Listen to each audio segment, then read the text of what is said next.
Hello guys, welcome back to my channel. আজকে তোমাদের সঙ্গে শেয়ার করবো আমার বাবার বাড়িতে গিয়ে আমি বিরিয়ানি মাংস করেছিলাম, দম বিরিয়ানি। সেটাই তোমাদের সঙ্গে শেয়ার করবো। এখানে সব কিছু রেডি করে নিয়েছি, পেঁয়াজ আলু যা যা লাগে মাংসতে। তারপর এখানে বিরিয়ানির জন্য সব কিছু রেডি করে নিয়েছি, তোমাদের সঙ্গে একটু ক্লিপ শেয়ার করে দিচ্ছি। তারপর এখানে ভাতের যে ফুটাবো চালটা, সেটার জন্য জল বসিয়ে দিয়েছি। জলও গরম হয়ে গিয়েছে। তারপরে এক এক করে সব কিছু দিয়ে দেব। প্রথমে তেজপাতা দিয়ে দিয়েছি, তারপর একটা লেবু দিয়ে দিয়েছি যাতে ভাতগুলো একটার সঙ্গে এটা না লাগে, চালগুলো।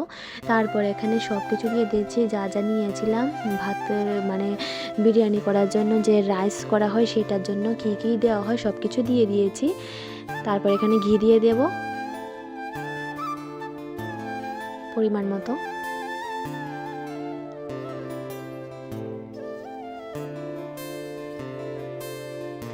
তারপর এখানে ভাতটা দেখছিলাম, লাড়া দিয়ে সব কিছু মিক্স করে দিচ্ছিলাম। তোমাদের সঙ্গে সবটাই শেয়ার করছি, প্রথম থেকে লাস্ট অবধি তোমরা দেখতে থাকো। তারপর এখানে ভাতটা লাড়াতে এখানে আমি মাংসর জন্য যা যা দরকার সেটাও রেডি করে নিয়েছিলাম। আমার বোনও আমাকে হেল্প করছিল ওই দিন।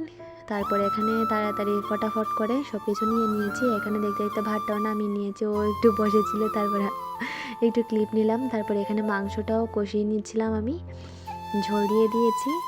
তারপর আস্তে আস্তে করে সব কিছু মিক্সড করব। এখানে রেডি করে নিয়েছিলাম বেরেস্তা যা যা লাগে সব কিছু। প্রথমে এখানে আমি ঘি দিয়ে ব্যাগটাতে লাগিয়ে নিব যাতে ভাতগুলো বা নিচেতে পুরা না লেগে যায়।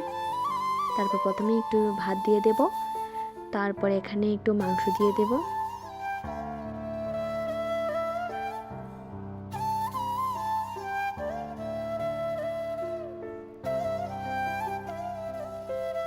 তারপর একটু একটু করে যা যা দেওয়া সবটাই দিব, একটু একটু করে দিতে হয় বিরিয়ানিতে। সেটা কি শেয়ার করব, তাই তোমাদের সঙ্গে একটু একটু ক্লিপ শেয়ার করছি।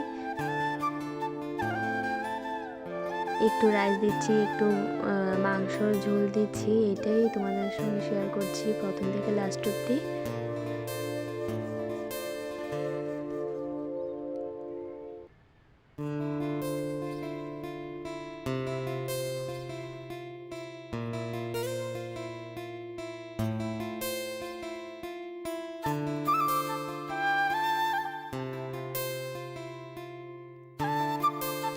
তো বন্ধুরা, আমার ভিডিওটা যদি ভালো লাগে তাকে লাইক কমেন্ট শেয়ার করে দিও, আর চ্যানেলটাকে সাবস্ক্রাইব করে দিও। আর এখানে লাস্টে তোমাদের সঙ্গে শেয়ার করছি ক্লিপ নিয়েছিলাম খাওয়ার সময়, সেটাই। Thank you.